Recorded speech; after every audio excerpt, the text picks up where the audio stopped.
साथियों नमस्कार, स्वागत है आपका अनंत वक्ता लीगल ट्रैक सीरीज के एक नए एपिसोड में। मैं हूं पंकज उपाध्याय। आज बात करेंगे प्रिविलेज कमेटी क्या है, संसद में कौन बनाता है, किसके लिए बनाता है, इसका काम क्या है और क्या अधिकार के साथ दंड देने की क्षमता भी होती है इस कमेटी के साथ। इन सारी बातों की चर्चा आज के वीडियो में होने वाली है। हमारे साथ हर बार की तरह इस बार भी एडवोकेट परमानंद पांडे जी हैं। पांडे जी, स्वागत है आपका कार्यक्रम में। प्रिविलेज कमेटी क्या है, पहला सवाल तो यही उठता है। रमेश बिधूड़ी के मामले में लोकसभा अध्यक्ष ने प्रिविलेज कमेटी को सौंपा है उनके मामले को, इस पे सवाल उठना है। देखिए, प्रिविलेज कमेटी, इसको हिंदी में विशेषाधिकार समिति कहते हैं।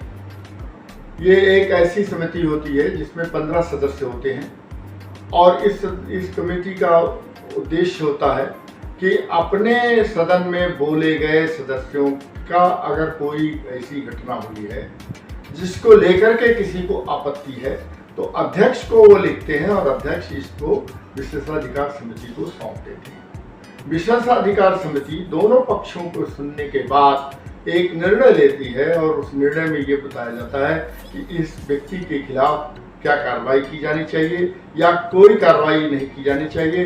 ये विशेषाधिकार हनन का मामला बनता है या नहीं बनता है, इस चीज को विशेषाधिकार समिति तय करती है। इसके बीच में एक सवाल बड़ा जबरदस्त का आता है, प्रिविलेज कमेटी का गठन कौन करता है, किसके माध्यम से होता है, क्या उसमें विरोधी दल के नेता भी होते हैं? जी हाँ, प्रिविलेज कमेटी का गठन स्पीकर के द्वारा किया जाता है और उसमें सारे दल के नेता शामिल होते हैं।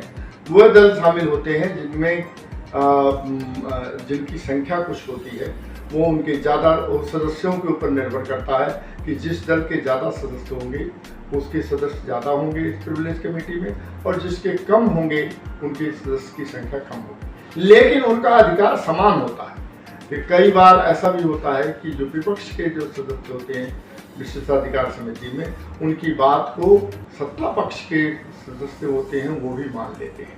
तो विशेषाधिकार समिति का काम होता है कि वह जो विशेषाधिकार के लिए बात आई है वो विचार करे और विचार करने के बाद अपनी संसदीय स्पीकर को, लोकसभा अध्यक्ष को या उपसभापति यानी उपराष्ट्रपति को दे, जिसके बाद वो निर्णय करते हैं कि इनके खिलाफ क्या कार्रवाई की जानी चाहिए। दंड देने का अधिकार तो फिर लोकसभा के अध्यक्ष को ही है जी, क्योंकि संसद के अंदर बोली हुई किसी भी बात पे चैलेंज कोर्ट में नहीं किया जा सकता, क्रिमिनल ऑफेंस नहीं हो सकती। तो ऐसे में क्या प्रिविलेज कमेटी दंडात्मक अधिकार भी रखती है?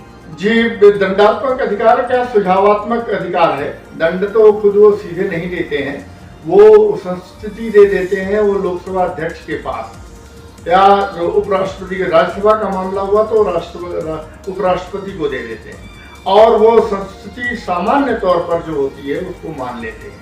उसमें कोई हीला हवाला नहीं किया जाता है।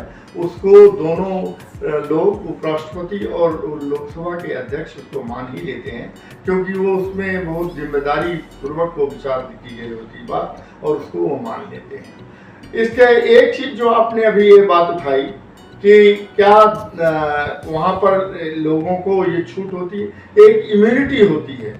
वो लोकसभा और राज्यसभा में बोले गए जो भी शब्द होते हैं उस पर किसी भी कानून में, किसी भी न्यायालय में उन पर मुकदमा नहीं चलाया जा सकता। इस पर संविधान सभा में भी बहस हुई थी। अगर उन पर मुकदमा चलाया जाएगा तो निश्चित तौर पर पूरे हिंदुस्तान में कहीं भी लोग मुकदमा करते रहेंगे और एक एमपी को अपनी स्वतंत्रता का एक तरह से वो इतना अंकुश लग जाएगा कि वो देश भर में घूमता फिरता रहेगा और केवल अपने बोले हुए वाक्यों की सफाई देता रहेगा। इस नाते ये संविधान में ही हमारे प्रावधान किया गया है कि उनको पूरी तरह से छूट रहेगी, जो चाहे वो बोलें, उन पर कोई अंकुश नहीं रहेगा, केवल वो असंसदीय ना हो। जब तक चाहे तब तक बोले जी, उनके बोलने पे भी पाबंदी नहीं है। भाजपा इन चीज़ों को सेटल कर लेगी, इसमें कोई दिक्कत नहीं है, दो राय नहीं है, क्योंकि राहुल गांधी ने नहीं बोला है, बोला तो रमेश बिधूड़ी ने। ऐसे तमाम कानूनी पहलुओं पे लगातार हम बात करते आ रहे हैं अपने लीगल ट्रैक सीरीज में। पांडे जी, आज के लिए बस इतने। धन्यवाद। ऐसे ही किसी दूसरे कंटेंट के साथ जल्दी भेंट होगी। बने रहिए, बहुत ध्यान से रहिए। धन्यवाद, नमस्कार।